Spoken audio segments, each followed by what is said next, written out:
Liver டிரான்ஸ்பிளான்டேஷன்ல பேஷண்ட்டை பொறுத்தவரையில் அவருடைய பழுதான கல்லீரலை முழுதாக நம்ம ரிமூவ் பண்ணி தான் ஆகணும். நிறைய பேர் வந்து ட்ரிங்க்ஸ் பண்ணுறாங்க, அவங்களுக்குலாம் அந்த கல்லீரல் எப்படி பாதிப்பு ஏற்படும் அதை பற்றி கொஞ்சம் விளக்கமாக சொன்னீங்கன்னா எல்லாருக்கும் யூஸ்ஃபுல்லாக இருக்கும். குடும்ப நபர்கள் யாராவது தானம் கொடுக்கும்போது அவங்களுடைய உடல்ல இருந்து ஒரு பாகம், கல்லீரல் ஒரே ஒரு உறுப்பா இருந்தாலும் வலது பாகம் இடது பாகம்னு இருக்கு, அதுல ஏதாவது ஒரு பாகத்தை மட்டும் எடுத்து நோயாளிக்கு நம்ம கொடுத்துட முடியும். Okay okay. வணக்கம் டாக்டர் பாஸ்கெட் நேயர்களே, நம்மளோட வீடியோல ஒவ்வொரு வாரமும் ஒரு சிறப்பு மருத்துவரை நம்ம சந்திச்சு பேசுவது வழக்கம் இல்லையா? அந்த வகையில இன்னைக்கு நம்ம சந்திக்க இருக்கும் சிறப்பு மருத்துவர் யாருன்னு பார்த்தீங்கன்னா டாக்டர் இளங்குமரன், கல்லீரல் மாற்று அறுவை சிகிச்சை நிபுணர். அவங்கள சந்திக்கலாம். அதுக்கு முன்னாடி எங்களோட சேனலை சப்ஸ்கிரைப் பண்ணாதவங்க கண்டிப்பா சப்ஸ்கிரைப் பண்ணுங்க, பக்கத்தில் இருக்கிற பெல் பட்டனை பிரஸ் பண்ணுங்க, கமெண்ட் பண்ணுங்க, லைக் பண்ணுங்க, ஷேர் பண்ணுங்க. வாங்க டாக்டர் சந்திக்கலாம். வணக்கம் டாக்டர் நேயர்களுக்கு எங்களுடைய வணக்கம், இந்த புத்தாண்டு வாழ்த்துக்கள். டாக்டர், இப்போ பார்த்தீங்கன்னா அந்த கல்லீரல் டிரான்ஸ்பிளான்ட் இதில் பார்த்தீங்கன்னா donor very important doctor. So இப்போ உங்களுக்கு வந்து ஏதாவது ப்ராசஸ் இருக்கா டாக்டர்? இப்போ அவங்க ஏதாவது ரிஜிஸ்டர் பண்ணுற அது மாதிரி ஃபார்மாலிட்டி ஏதாவது இருக்கா? அவங்க என்னென்னலாம் ஃபாலோ பண்ணணும் அதை பற்றி சொல்லுங்கள் டாக்டர். ஸோ லிவர் டிரான்ஸ்பிளான்டேஷன் பொறுத்தவரையில் கம்பேர்ட் டு அதர் சர்ஜரி எப்படி டிஃப்ரெண்ட் அப்படின்னு பார்த்தோம்னா, ஒன்று இது வந்து ரொம்ப ஒரு advance and complex surgery. Okay. ஒரு தனி மருத்துவர் மட்டும் செய்யறதில்ல, ஒரு டீமா குழுவா மருத்துவர்கள் சேர்ந்து செய்யக்கூடிய ஒரு அறுவை சிகிச்சை. அது மட்டும் இல்லாம மற்ற எல்லா அறுவை சிகிச்சையிலும் நோயாளி மருத்துவர் இருந்தா என்னைக்குனாலும் ஃபிக்ஸ் பண்ணி ஆபரேஷன் செய்ய முடியும். பட் லிவர் டிரான்ஸ்பிளான்டேஷன் செய்யறதுக்கு டோனர், லிவர் டோனர் நமக்கு தேவை. நார்மலா உறுப்பு தானங்கிறது ரொம்ப உயர்ந்த கருத்து. ஒருத்தர் உயிரிழந்ததுக்கு அப்புறம் அவங்களுடைய உடல்ல இருக்க எல்லா உறுப்புகள் எடுத்து மற்றவங்களுக்கு நம்ம டிரான்ஸ்பிளான்டேஷன் செய்யறதுனால மினிமம் ஒரு 9 பேஷண்ட்ஸ் அவங்களுடைய லைஃப் சேவ் ஆகுது. அந்த மாதிரி ஒரு கல்லீரல் கிடைக்கும் போது நம்ம டிரான்ஸ்பிளான்டேஷன் சக்சஸ்ஃபுல்லா செஞ்சுட்டா அந்த பேஷண்ட் கியூர் ஆயிடுவாங்க. இந்த மாதிரி நடக்கிற அந்த உறுப்பு தானம் செய்யற அவங்களோட கல்லீரல் எடுத்து பண்றதுக்கு கவர்மெண்ட்ல டிரான்ஸ்டான் ஒரு ஏஜென்சி இருக்கு. அவங்க கிட்ட நம்ம ரெஜிஸ்டர் பண்ணலாம். எந்த மருத்துவமனையில அந்த நோயாளி ட்ரீட்மெண்ட் எடுத்துட்டு இருக்காரோ அங்க டிரான்ஸ்பிளான்ட் லைசன்ஸ் இருந்தால் அங்க இருக்கிற கோஆர்டினேட்டர்ஸ் மூலியமாவே டைரக்டா அவங்க ரெஜிஸ்டர் செஞ்சுக்கலாம்.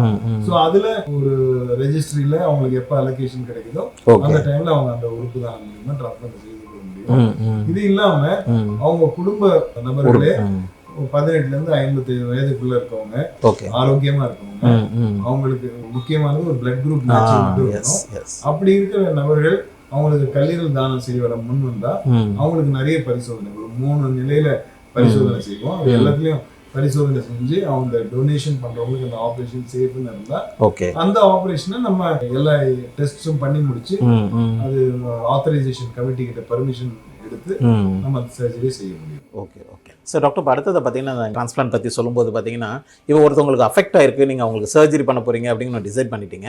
ஸோ இப்போ அதில் வந்து எப்படி ஃபுல் பார்ட் நீங்கள் இது பண்ணுவீங்களா, இல்லை ஒரு பார்ஷியல் பார்ட் மட்டும் இது பண்ணுவீங்களா?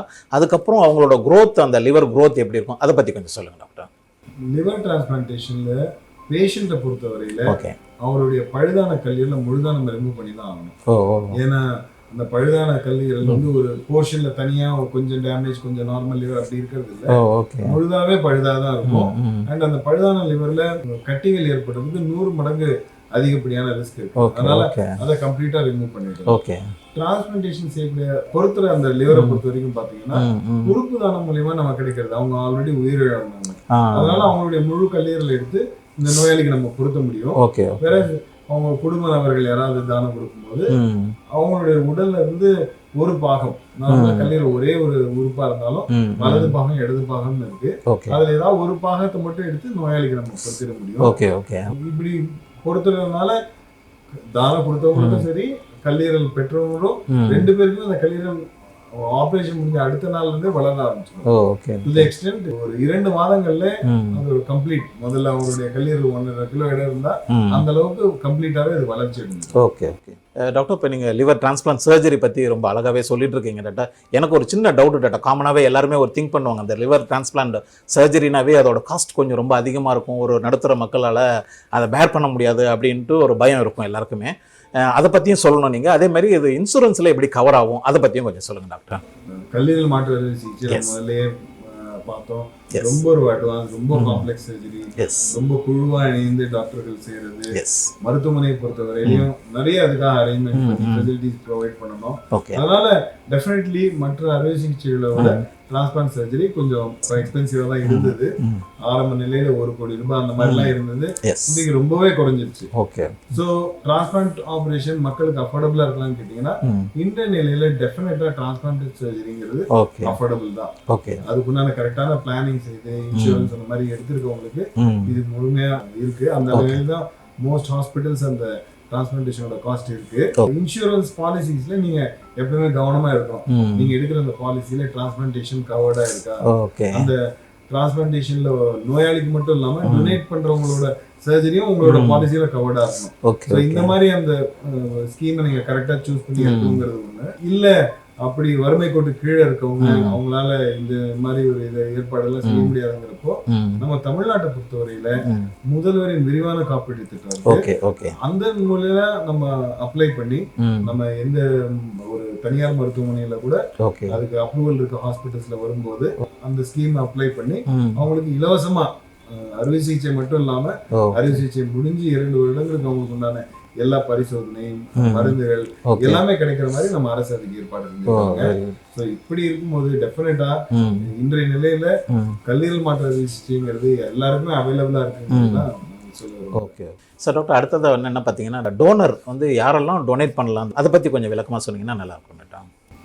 உறுப்பு தானம் பொறுத்தவரையில நம்ம இறந்த பிறகு உறுப்பு தானம் செய்யறதுங்கிறது எந்த வயதினரும் செய்யலாம். அது உடல்ல இருக்கிற உறுப்புகள் வந்து நம்ம வெளியில இருக்க வயதுல வச்சு அவங்களோட ஃபங்க்ஷன் கிடையாது. ஒரு 70 வயதுக்கு உண்டானவருடைய கல்லீரலும் நல்லதான் வேலை செய்யும். சில சமயம் ஒரு 30 வயதுடைய கல்லீரலே ஏதாவது ஒரு நோயினால பாதிக்கப்பட்டு வேலை செய்ய மாட்டோம். அதனால ஒருத்தர் உயிரிழந்த பிறகு தானம் கொடுக்கறதுக்கு எந்த ஒரு ஏஜ் லிமிட்டும் கிடையாது.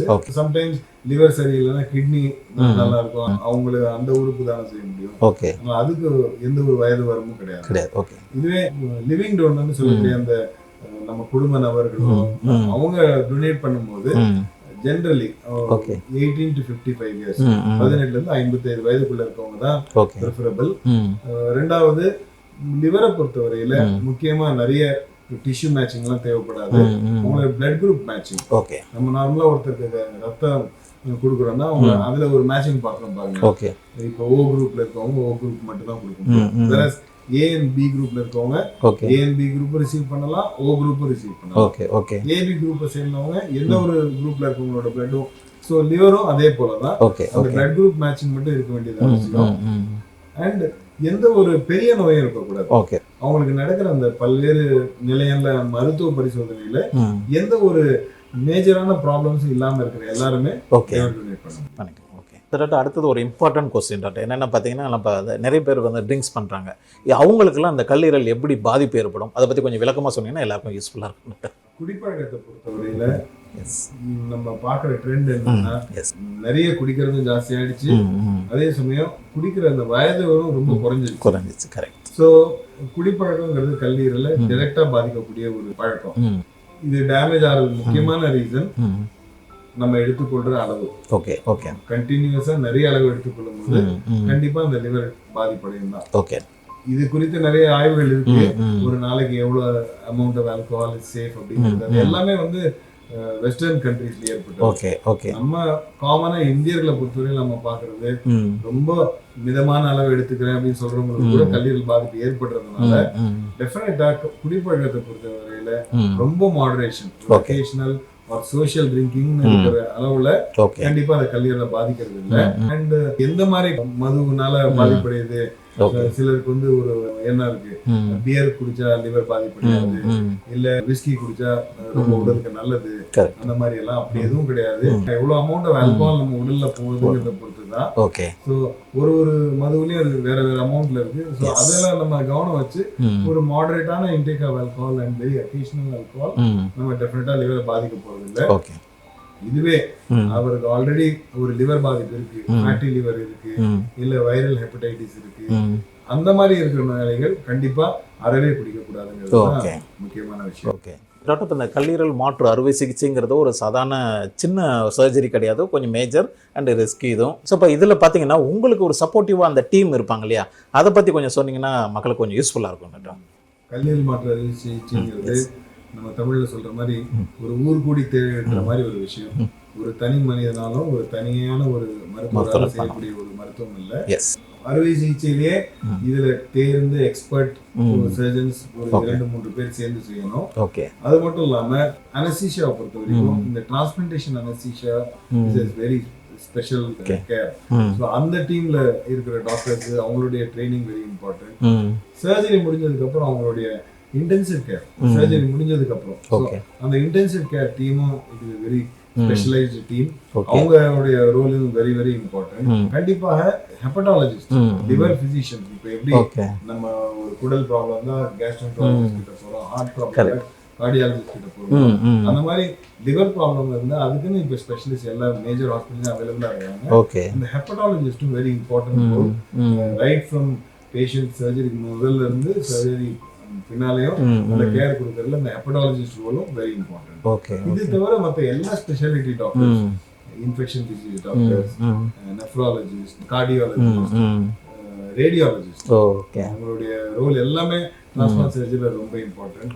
கண்டிப்பா மருத்துவர்கள் மட்டும் இல்லாம செவிலியர்கள், இந்த டிரான்ஸ்பிளான்ட் பேஷண்ட்ஸ் பார்த்துக்கக்கூடிய நர்சஸ், பிசியோதெரபிஸ்ட், டயட்டீஷியன், இவங்க எல்லாரும் சக்சஸ்ஃபுல்லா இருக்கிற ஒரு ஹாஸ்பிட்டல்ல தான் டிரான்ஸ்பிளான்டேஷன் நல்லா பண்ண முடியும். Okay sir. டாக்டர், அடுத்தது பார்த்தீங்கன்னா டாக்டர் இந்த லிவர் டிரான்ஸ்பிளான்ட் சர்ஜரிங்கிறது பார்த்தீங்கன்னா ரொம்ப டைம் எடுத்து பண்ணக்கூடிய ஒரு த்ரில்லிங்காக பண்ணக்கூடிய இது அப்படின்னு நான் கேள்விப்பட்டிருக்கேன். அதுக்கு ஏன் இவ்வளோ டைம் எடுக்குது? அதை பற்றி உங்களோட கருத்து என்ன டாக்டர்?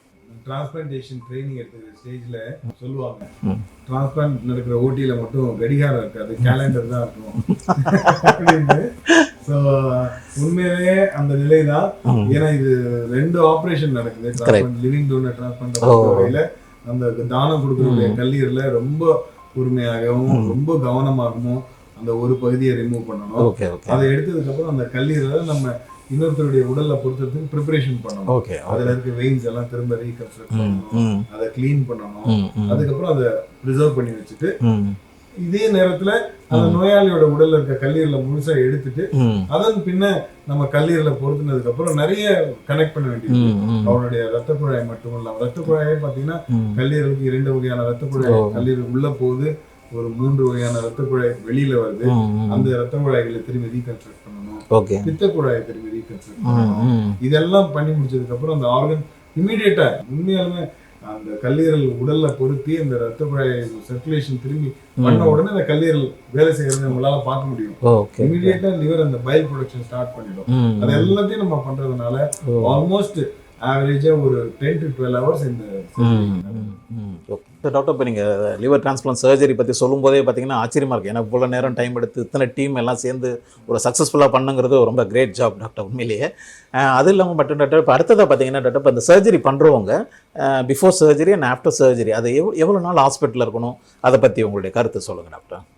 லிவர் டிரான்ஸ்பிளான்டேஷன் சர்ஜரி பொறுத்தவரையில நோயாளி மோஸ்ட் பேஷண்ட்ஸ் சர்ஜரிக்கு முந்தின நாள் தான் ஹாஸ்பிட்டல் அட்மிட் ஆகும். அவங்களுக்கு நடக்கக்கூடிய அந்த பரிசோதனைகள் எல்லாமே அவுட் பேஷண்டாக நம்ம செய்து முடியும்.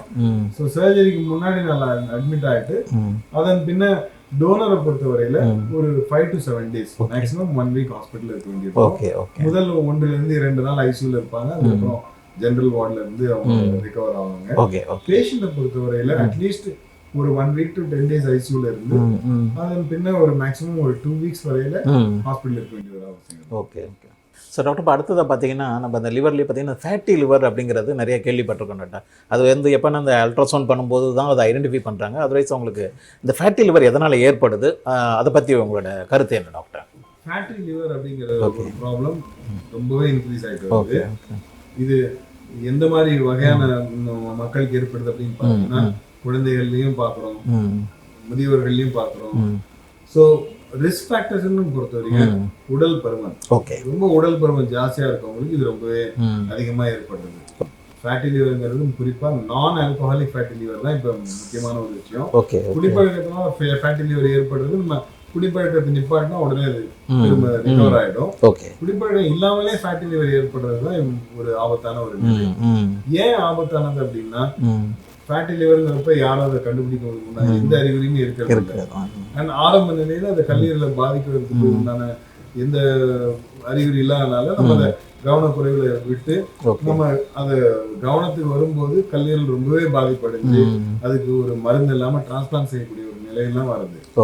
ஸோ யாருக்கும் அல்ட்ராசவுண்ட்ல ஃபேட்டி லிவர் வந்தா டெஃபினட்டா அடுத்து என்ன டெஸ்ட் பண்ணணும் அப்படின்னு கேட்டீங்கன்னா மினிமம் ஒரு லிவர் ஃபங்க்ஷன் டெஸ்ட் அப்படிங்கிற அந்த ரத்த பரிசோதனை செஞ்சு இதுக்குண்டான specialist hepatologist liver transplant team அந்த டாக்டரை மீட் பண்ணி அந்த அசஸ்மெண்ட் பண்ணணும்.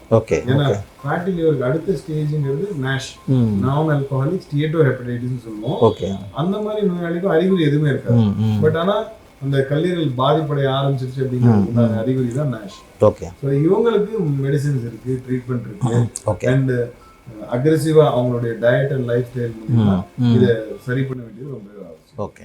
ஸோ டாக்டர், இப்போ பார்த்தீங்கன்னா இவ்வளோ நேரம் பார்த்தீங்கன்னா நீங்கள் இந்த லிவர் டிரான்ஸ்பிளான்ட் பற்றி ரொம்ப அழகாகவே நிறைய கருத்துக்கள் மக்களுக்கு தெரிகிற மாதிரியும் புரிகிற மாதிரியும் நிறைய சொல்லியிருக்கீங்க டாக்டர். இப்போ எனக்கு ஒரு சின்ன இது டாக்டர், என்னென்னா ஹெல்த்தி லிவர் வேணும் அப்படின்னா ஒரு என்ன நீங்கள் உங்கள் சைட்லேருந்து ஒரு 5 பாயிண்ட்ஸ் ஒரு டிப்ஸ் மாதிரி சொல்லுங்கள் டாக்டர். அது எங்களோட நேயர்களுக்கு ரொம்ப யூஸ்ஃபுல்லாக இருக்கும் டாக்டர், ப்ளீஸ். குறிப்பான விஷயங்கள் கல்லீரலை பாதுகாக்கிறதுக்கு சுத்தமான குடிநீர் எடுத்துக்கணும், அது ரொம்ப இம்பார்ட்டன்ட். ரொம்ப ஆரோக்கியமான உணவுகளை எடுத்துக்கணும், நிறைய உட்கொள்ளணும். ஃப்ரைட் ஃபுட், ரொம்ப மாவுச்சத்து நிறைந்த ஐட்டம்ஸ் எல்லாத்தையும் அவாய்ட் பண்ணணும்.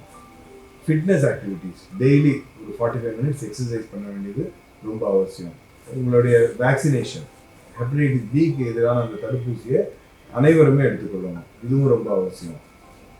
எந்த ஒரு மெடிசின்ஸும் டாக்டரோட கன்சல்டேஷன் இல்லாமல் எடுத்துக்கொள்ளக்கூடாது.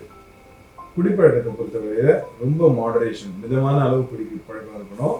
உங்களுக்கு ஆல்ரெடி ஏதாவது லிவர் ப்ராப்ளம் இருக்குது, ஃபேட்டி லிவர் இருக்குது, வைரல் ஹெப்படைட்டிஸ் இருக்குன்னா கண்டிப்பாக முழுமையாகவே குடிப்பழக்கத்தை ஒதுக்கணும். இது மட்டும் இல்லாமல் டெஃபினட்டாக இந்த ஒரு ப்ரோக்ராம் மூலியமா எல்லாருக்கும் நான் சொல்ல விரும்புறது, நம்ம உயிரிழந்ததுக்கப்புறம் அடுத்தவருக்கு இந்த ஒரு அற்புதமான வாய்ப்பை நம்ம அளிக்கணும். அதனால உறுப்பு தானங்கிற அந்த விஷயத்துக்கு நம்ம எல்லாருமே அவேர்னஸ் கிரியேட் பண்ணி அதுக்கு ஒரு கன்சென்ட் கொடுத்து நம்மளுடைய இந்த விருப்பத்தை நம்மளுடைய உறவினர்கள் கிட்ட சொல்லணும். ஏன்னா அந்த நேரத்துல அவங்கதான் முடிவெடுத்து ஒரு கிரீஃப்ல இருந்து அவங்க தான் அதை முடிவெடுக்கணும். அவங்க கிட்டையும் இதை பத்தி டிஸ்கஸ் பண்ண வேண்டியது ரொம்பவே அவசியம். இந்த வாய்ப்பளித்த டாக்டர் பாஸ்கெட் யூடியூப் சேனலுக்கும் டாக்டர், இவ்வளோ நேரம் பார்த்தீங்கன்னா உங்களோட பிஸியான ஷெடியூல்லையும் எங்களுக்கு நேரம் ஒதுக்கி கொடுத்து கல்லீரல் மாற்று அறுவை சிகிச்சையில் என்னென்னலாம் இருக்குது, யாரெல்லாம் பண்ணலாம், அதுக்கு என்னென்ன வராமல் கல்லீரலில் பாதிப்பு வராமல் என்னென்னலாம் பண்ணலாம், அதை பற்றியில் ரொம்ப விளக்கமாக சொன்னீங்க. அண்ட் கல்லீரல் மாற்று அறுவை சிகிச்சை நிபுணரில் நீங்களும் சென்னையில் ஒரு முக்கியமான நபர் அப்படிங்கிறத நாங்கள் நிறைய கேள்விப்பட்டிருக்கோம், பேப்பர்லாம் பார்த்துருக்கோம், உங்கள் அவார்ட்ஸ்லாம் நாங்கள் பார்த்துருக்கோம். கண்டிப்பாக எங்களோட சேனலுக்காக உங்களோட பேட்டியை கொடுத்ததுக்கு மிக்க நன்றி டாக்டர். Thank you doctor. உங்களுடைய மருத்துவ சேவை நாட்டுக்கு கண்டிப்பாக ரொம்ப அவசியமானது. மிக்க நன்றி டாக்டர். ரைட்ஸ்.